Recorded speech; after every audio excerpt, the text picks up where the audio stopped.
What's going on, everybody? Back with another video.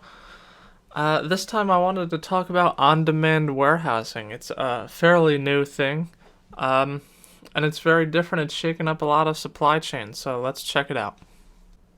So what we're going to cover, we'll go over everything real quick. Traditional warehousing, we're going to start out with the pros and cons of it. Then we're going to go over on-demand warehousing, how it's different, the pros and cons, and some of the use cases for it.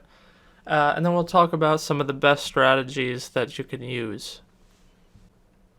Okay, so let's talk about traditional warehousing first. So traditional warehousing is you could buy or build your own facility, your own warehouse, and you would own all the operations.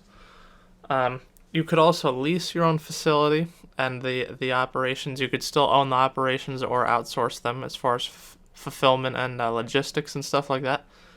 Or you could also lease warehouse space from a 3PL, which is a third-party logistics company, and also outsource the fulfillment to them. These are a couple of the options of traditional warehousing. Leasing warehousing space from a 3PL is kind of in the middle of all these topics, but either building, buying, or leasing your own warehouse is more of the traditional route here. Okay, let's talk about some of the pros and cons. The pros, you own, oversee, and manage all the operations, so that leads to very good visibility into your own company. You know what's going on because you own all of it. And owning a warehouse or leasing a warehouse is generally fairly stable in the long term. There's not a lot of volatility going on there. You got your warehouse, and that's about it. Some of the cons of traditional warehousing.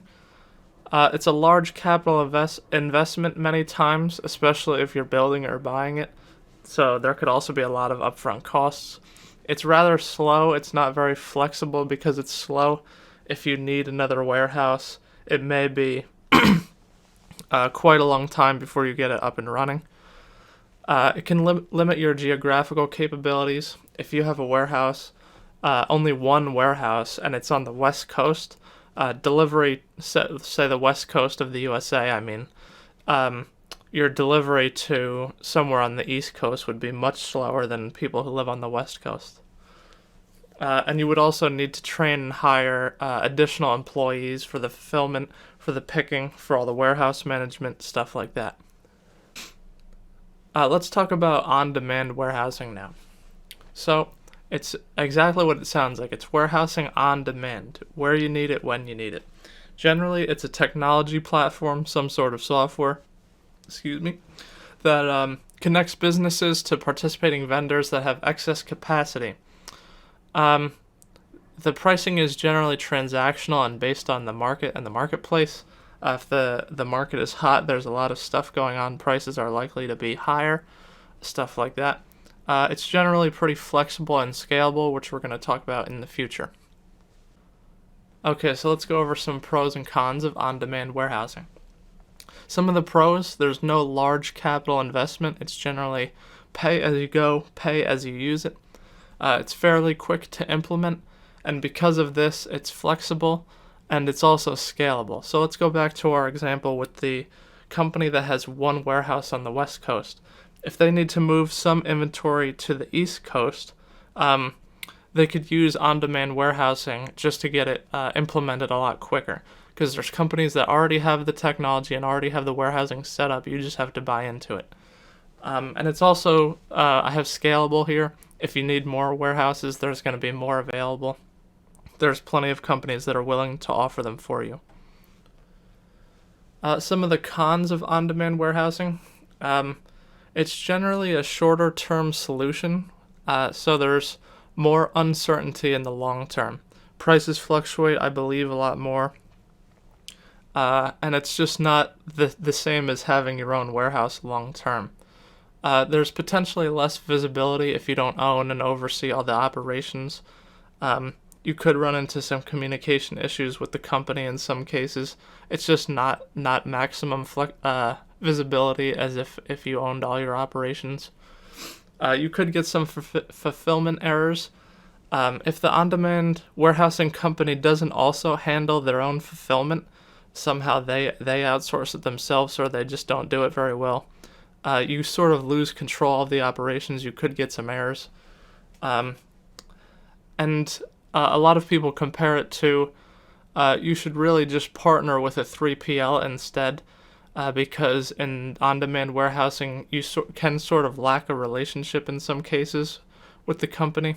So those are just a couple of the cons.